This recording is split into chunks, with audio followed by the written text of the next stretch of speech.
Bonjour à tous. Aujourd'hui, on plonge dans un chapitre absolument fondamental de l'évangile de Matthieu, le chapitre 10.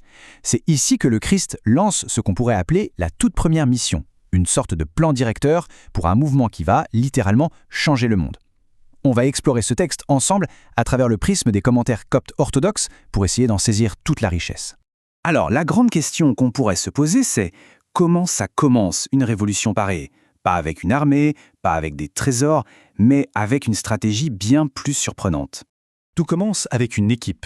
Et attention, une équipe profondément inattendue, choisie non pas pour ses compétences évidentes, mais pour sa simple disponibilité. Allez, entrons dans le vif du sujet avec notre première partie, les ambassadeurs choisis du roi. Qui sont vraiment ces personnes qui reçoivent une mission aussi monumentale ? Ce qui est fascinant ici, c'est que ce choix n'est pas fait à la légère. L'évangile de Luc précise que le Christ a passé une nuit entière en prière avant de les appeler. C'est un acte fondateur, un acte mûrement réfléchi, qui nous montre à quel point cette sélection est importante aux yeux de Dieu. Chaque personne a été choisie après une intense communion avec le Père. Et pourquoi 12 ? Ce n'est absolument pas un hasard. Ce chiffre fait directement écho aux 12 tribus d'Israël.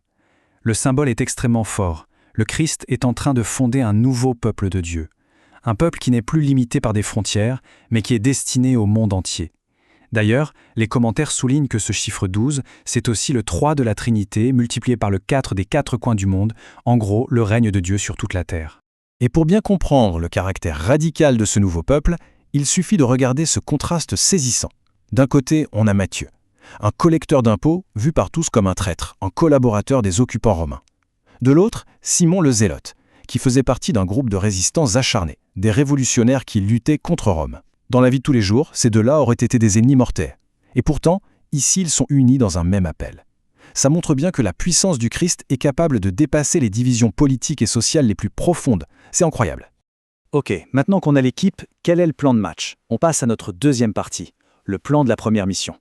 Le Christ ne se contente pas de les choisir, il leur donne une feuille de route, des instructions très précises. Ce plan est super clair, il tient en 4 points. D'abord, la destination. Pour l'instant, se concentrer sur les brebis perdues de la maison d'Israël. Ensuite, le message, qui est simple et direct. Le royaume des cieux est proche. C'est un message d'espoir, de changement imminent. Troisièmement, l'autorité. Ils ne partent pas les mains vides. Ils reçoivent un pouvoir bien réel pour guérir, pour libérer les gens. Et enfin, le point le plus dingue, la dépendance. Ils doivent se reposer entièrement sur la providence divine. Et cette phrase, waouh, elle est vraiment au cœur de toute la mission. Le pouvoir qu'ils ont, c'est un don, c'est gratuit. Il ne peut donc pas être vendu, ni servir à un enrichissement personnel. C'est une sorte de garde-fou permanent contre la corruption et l'orgueil, un rappel que la source de leur force ne vient pas d'eux, mais de Dieu. Et quand on parle de dépendance, ce n'est pas à moitié. C'est poussé à l'extrême. Pas d'or, pas d'argent, pas de sac de voyage, même pas une deuxième tunique. Ils doivent partir sans aucune sécurité matérielle. C'est un véritable entraînement à la confiance. Ils devaient apprendre à dépendre à 100% de Dieu et de l'accueil de ceux qui écouteraient leur message. Bon, tout ça nous amène au conflit central, à la dure réalité du terrain. Le Christ ne leur vend pas du rêve, loin de là. Il les prépare à affronter un monde qui ne va pas leur faire de cadeaux. Voilà une métaphore qui frappe, n'est-ce pas ? Il ne les envoie pas comme des lions pour se battre, non, il les envoie comme des brebis. Les commentaires expliquent que leur force ne sera pas dans l'agressivité ou la puissance de ce monde, mais justement dans leur vulnérabilité, dans leur dépendance totale envers leur berger. C'est ce paradoxe qui est faux. C'est cette faiblesse apparente qui finira par transformer les loups. Et attention, ces loups, ce n'est pas juste une image poétique. La menace est très concrète. L'opposition viendra des autorités religieuses, des pouvoirs politiques, et pire encore, parfois de leur propre famille. La persécution viendra de partout, ce qui rend la mission, d'un point de vue purement humain, totalement impossible. Alors, la question à 1 million, comment survivre en tant que brebis au milieu des loups ? Eh bien, le Christ leur donne une stratégie divine, un équilibre parfait entre deux qualités qui semblent totalement opposées. D'abord, la sagesse du serpent. Les commentaires coptes y voient une sorte de prudence spirituelle. Protéger sa tête, ça veut dire protéger l'essentiel, sa foi en Christ.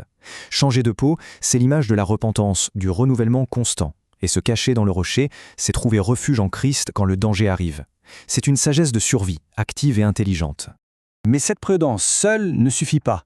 Elle doit être équilibrée par la simplicité de la colombe. Ça, c'est la pureté du cœur, la droiture des intentions. Ne pas garder de rancune même contre ceux qui font du mal. Cultiver l'amour au sein de la communauté. Être des artisans de paix. Et, comme la colombe de Noé, toujours revenir à la maison, à l'arche, c'est-à-dire l'Église. C'est le mélange de ces deux-là qui leur permettra de s'en sortir. Mais au fond, Le secret ultime, la clé de voûte de tout ça, c'est qu'ils ne sont pas seuls dans l'épreuve. Loin de là. Voilà la promesse incroyable. Quand ils seront traînés devant les tribunaux, ils n'auront même pas à préparer leur défense. Le Saint-Esprit lui-même parlera à travers eux. Leur courage, leurs paroles ne viendront pas d'eux, mais directement d'une source divine. On arrive à la conclusion du discours et là, le Christ met les choses au clair. Il expose sans détour les enjeux ultimes. Oui, il y a un prix à payer, mais la récompense est d'une toute autre nature. Et là, l'exigence est radicale. Il n'y a pas d'autre mot. L'amour pour le Christ doit devenir la loyauté numéro 1, celle qui réorganise toutes les autres relations, même les liens sacrés de la famille. Ça ne veut pas dire qu'il faut rejeter sa famille, bien sûr, mais qu'il faut placer Dieu au centre absolu de sa vie, comme la source de tout amour véritable. Et c'est là qu'on touche au grand paradoxe de la vie chrétienne. C'est une idée complètement à contre-courant de notre instinct. Chercher à sauver sa peau à tout prix, à garder sa vie pour soi, en réalité, c'est la meilleure façon de la perdre. Mais accepter de perdre sa vie pour le Christ, c'est-à-dire la lui donner, la consacrer à un but plus grand que soi, c'est la seule façon de la trouver vraiment, de découvrir son sens et sa plénitude. Finalement, ce chapitre 10 nous laisse face à une question immense. Une question qui n'est pas théorique, mais qui vient interpeller chacun au plus profond de ses choix de vie. Qu'est-ce qui, dans notre existence, vaut la peine d'être perdu pour trouver la vie, la vraie ?